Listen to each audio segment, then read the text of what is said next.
여러분 안녕하십니까? 벤자민의 공식 포착입니다. 만나서 반갑습니다. 오늘은 이스페타시스 관련해서요. 앞으로의 단기적인 주가 전망 말씀을 드릴 거고요. 이와 연계해서 유상증자를 통해서 이벤트 드리븐 투자 전략을 어떻게 짜보면 좋을까? 이 부분에 대해서 설명을 드려볼 겁니다.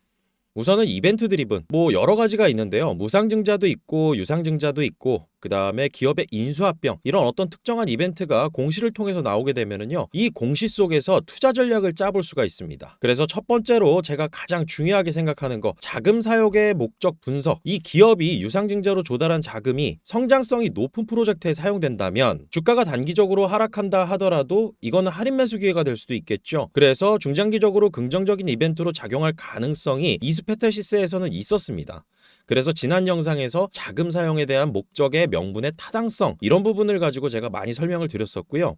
그리고 이스페타시스는 기존 사업 인쇄 회로기판 관련해서요, 제이오를 인수하는 데 있어서 시너지 효과 창출이 굉장히 좀 기대되는 부분이 있다. 그리고 또 이를 통해서 신사업도 사업 다각화도 만들어낼 수 있다. 이 부분에 대해서 설명을 드렸습니다. 그래서 자금 사용 목적 분석 같은 경우는 지금 이스페타시스는 끝난 상태예요. 그렇기 때문에 제가 이스페타시스에 대해서 좀 긍정적인 얘기를 좀 말씀을 드렸었고, 단기적인 어떤 이벤트로 본다라고 하면은 지금 남아있는 거는 유상증자 할인율하고요, 발행 가격입니다. 지금 유상증자에 대한 공시가 나오고 언론 보도에서 어떤 내용들 많이 나왔죠? 지금 주가보다 굉장히 높은 27,350원으로 이 공시가 돼서 나왔죠. 그런데 이거는 확정이 아니에요. 예정입니다. 제가 이따가도 설명을 드리겠지만은 예정이 나오고 난 다음에 1차 발행 가격 공시가 될 겁니다.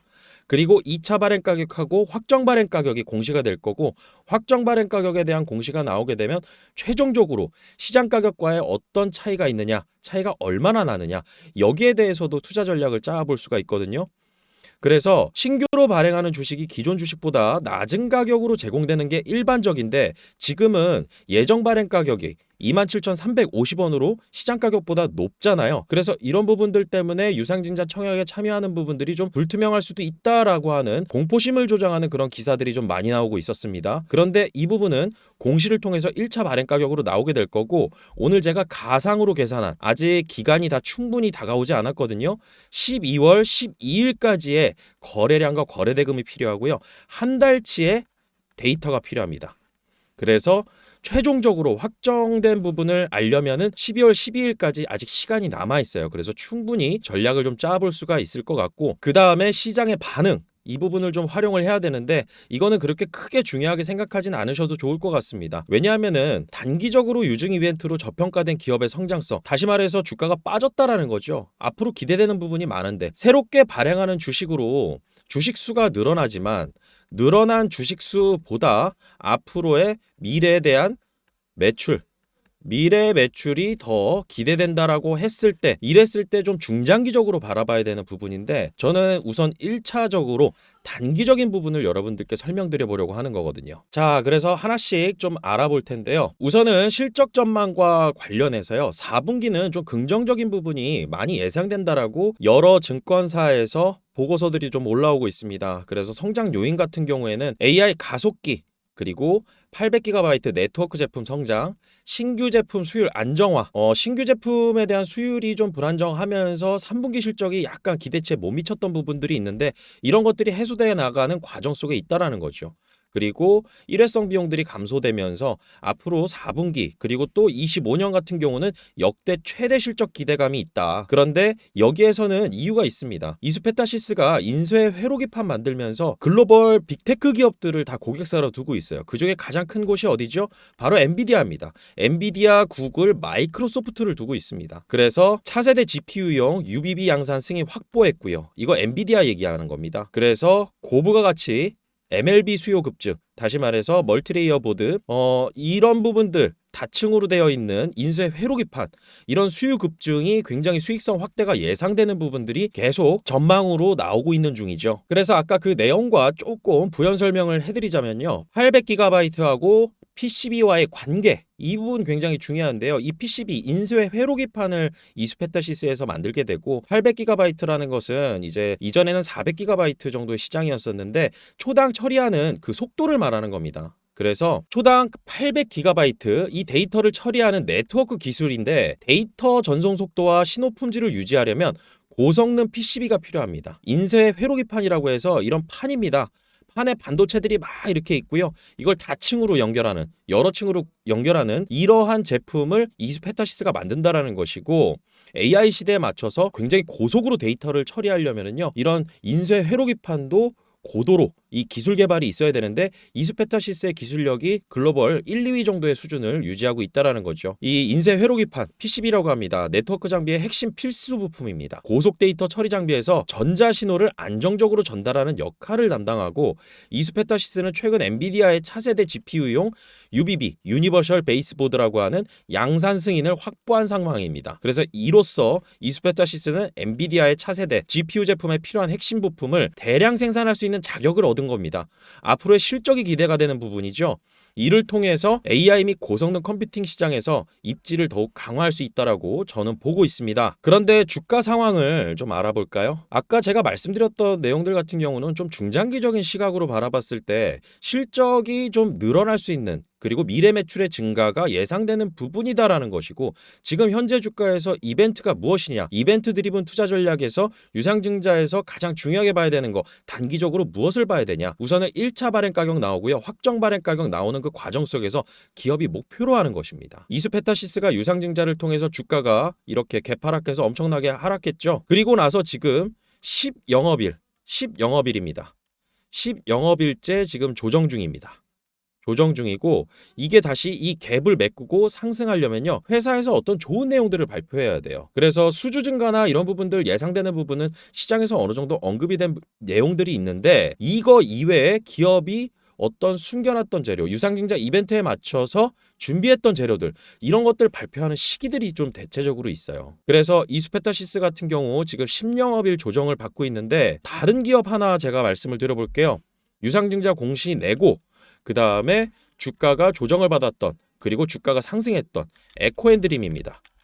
2차 전지에 들어가는 전구체를 만드는 기업이죠. 그래서 이 에코앤드림 같은 경우는 유상증자 공시 발표가 나오고 이 기업도 똑같이 한 10일 정도의 주가 조정 국면을 거쳤습니다. 그리고 나서 이렇게 유상증자 최초 공시 발표했던 이 시점에 주가를 더 상쇄하고 올라가는 이런 모습들을 보여줬었거든요. 그런데 이럴 때 좋은 소식들이 좀 에코앤드림에서 발표한 것들이 있었습니다. 여기에서 이 에코앤드림 같은 경우는 단일 판매 공급 계약 체결이라는 그런 수주 공시들을 냈어요. 그렇기 때문에 이수페타시스 같은 경우도 앞으로 AI 관련돼서 지금 뭐 제이오 인수하면서 인수 불확실성에 대해서 굉장히 언론에서 나오는 불안감 조성하는 그런 기사들, 언론 보도들 이런 것들이 나오고는 있지만은 이수페타시스가 보여줘야 되는 부분들이고요. 이 부분은 차차 시장에서 알 수밖에 없는 내용들을 분명히 NDR을 통해서 발표를 했었습니다. 제가 그리고 그 내용들을 텔레그램 채널에서도 제가 공유를 드렸었고요. 그래서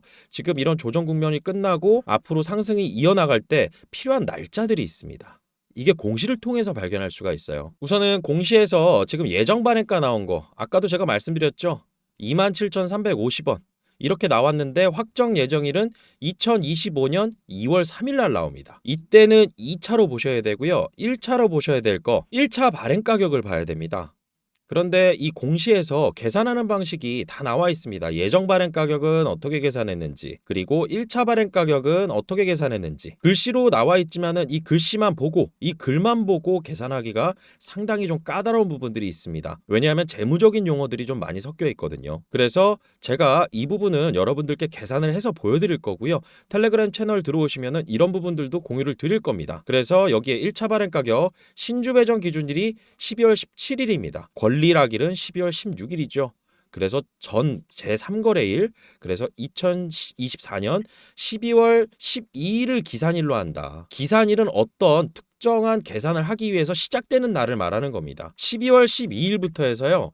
한 달치 이전의 거래량과 거래량, 그 다음에 거래대금이 필요해요. 이 두 개만 알면 됩니다. 그리고 2024년 12월 12일에 종가만 있으면 돼요. 그 이전에 대략적으로 추산도 가능합니다. 그런데 제가 이 얘기를 왜 말씀드리냐? 1차 발행 가격 나와봤자 우리에게 무슨 상관이야? 확정 발행 가격이 제일 중요한 거 아니야? 이렇게 생각하시면은 기업 입장에서 생각하는 게 아니라 투자자 입장에서만 생각하는 겁니다. 그럼 저희가 기업 입장을 왜 생각해야 되느냐? 기업들이 유상증자 발표하면서 첫 번째로 목표로 하는 거 뭔가요? 지금 자금 조달 목적 자체가 시설 자금 2,500억 규모, 그 다음에 타법인증권 취득 자금, 제2호 인수하는 자금으로 약 3천억 규모입니다. 총 5,500억 규모예요. 유상증자 발표를 했는데 결국에는 유상으로 주식을 발행하고 그 주식을 사가는 사람들한테 돈을 받게 되는 거죠. 이 돈을 기왕이면 발표한 만큼, 계획한 만큼 받아오는 게 제일 중요한 거 아닌가요? 이스페타십스 입장에서. 그렇다라고 하면은 이 발행 가격이 변하는 그 주가의 추이, 이때 맞춰서 주가 부양 정책을 펼칠 때가 많습니다. 왜냐하면은 기업은 지금 유상증자를 발표했을 때 바뀌지 않는 거는 딱 하나 있습니다. 이게 안 바뀌어요. 제일 중요하게 2천만 주 정도, 지금 여기 나와 있는 2천만 주 정도 이 주식 발행하는 거, 여기에다가 최종적으로 확정 발행 가격을 곱해가지고 조달하는 자금이 결정이 되거든요. 이게 만약에 처음에 발표했던 것보다 한참 못 미친다라고 하면 기업 입장에서는 유상증자 발표하고 욕은 욕대로 먹고 주가는 빠지고 주주들의 원성 듣고 조달하는 자금은 우리의 기대치에 못 미치고 이런 상황이 벌어진다라는 거죠. 근데 확정 발행 가격을 계산할 때 1차 발행 가격이 필요해요. 1차 발행 가격이 필요하고 2차 발행 가격이 필요합니다. 이거를 종합해서 확정 발행 가격이 나오거든요. 예정 발행 가격은 아무 소용 없습니다. 확정 발행 가격에 영향을 주지 않아요. 그렇기 때문에 1차 발행 가격이 나오는 2024년 12월 12일 이때를 기산일로부터 해서요. 한 달치 주가에 대한 데이터가 필요하고 2024년 12월 10일 이후에 공시가 돼서 나오게 될 겁니다. 제 예상으로는 그 다음 영업일이 될 것 같아요. 그래서 이때 이스페타시스 측에서 주가를 부양할 만한 어떤 주요 재료를 발표할 가능성이 1차적으로 있다. 제가 과거에 에코앤드림도 마찬가지고요. 에코프로 HN도 마찬가지고 SK이노베이션도 마찬가지였습니다. 유무상증자를 했던 루닉 같은 경우도 유상증자와 무상증자를 동시에 진행하는 이 공시를 발표하고 유상증자의 확정 발행 가격을 높이기 위해서 이 발표하는 날 학회 결과 발표가 있었어요. 그렇기 때문에 유상증자 공시를 발표하는 이런 기업들, 그냥 평범한 기업들이다, 좀 이상한 한계 기업들이 아니다라고 하면은 대체적으로 이런 기간에 계산하는 그 기간에 호재를 발표할 가능성이 있고 2024년 12월 12일 아직 시간이 남았다. 그리고 1차적으로 우리가 수익 실현할 기회를 언제로 잡아야 되느냐? 2024년 12월 16일 이때가 권리락일이에요. 권리락일. 주가가 기업의 어떤 호재 발표로 인해서 만약에 유상증자로 개파락해서 이렇게 떨어졌다가 조정 기간을 거칩니다. 대체적으로 다 이래요. 안 그런 기업이 최근 들어서 있었던 기업은 일진전기밖에 없었습니다. 그래서 조정 기간 거치고 그 다음에 주가가 상승합니다. 그리고 권리락일 날 딱 맞고 떨어지는 경우가 일반적이에요. 근데 이거는 상황을 봐가면서 저희가 의사결정을 해야 됩니다. 그래서 이 12월 16일 날 권리락일 날 왜 주가가 이렇게 변동이 좀 클 수 있고 빠질 가능성이 높으냐? 예를 들어서 이렇게 설명을 해볼게요. 유상증자를 발표하고 주가가 굉장히 많이 하락했습니다. 한 마이너스 20% 정도 하락했어요.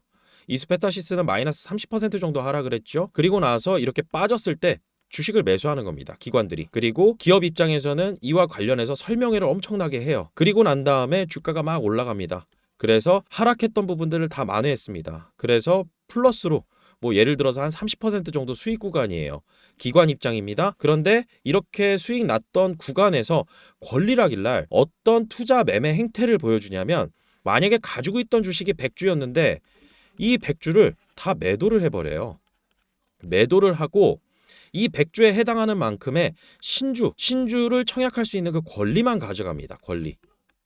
권리를 취득하는 그 날이 권리락일 바로 전 영업일입니다. 좀 쉽게 말씀드린다라고 하면은 내가 주식을 가지고 있었습니다. 13일, 그 다음에 14일, 15일, 16일, 14, 15는 토요일, 일요일입니다. 그리고 12월이고요. 12월 13일 이때 만약에 매수를 하면 매수한 날로부터 2영업일, 이 영업일이 걸리고 이 2영업일이 걸려서 어떻게 되느냐? 바로 주주명부에 올라갑니다. 그래서 올라가는 날이 언제냐? 13일 날 매수를 했습니다. 매수한 날로부터 1영업일 16일이죠. 그리고 17일 신주배정 기준일입니다. 이 공시에 나와 있어요. 신주 배정 기준일 17일 날 주주 명부 열어요. 근데 제가 13일 날 주식을 매수했습니다. 매수했는데 이 신주 배정 기준일 날 주주 명부 열었더니 올라가 있습니다. 그러면 제가 그 청약할 수 있는 권리를 갖게 되는 거고요.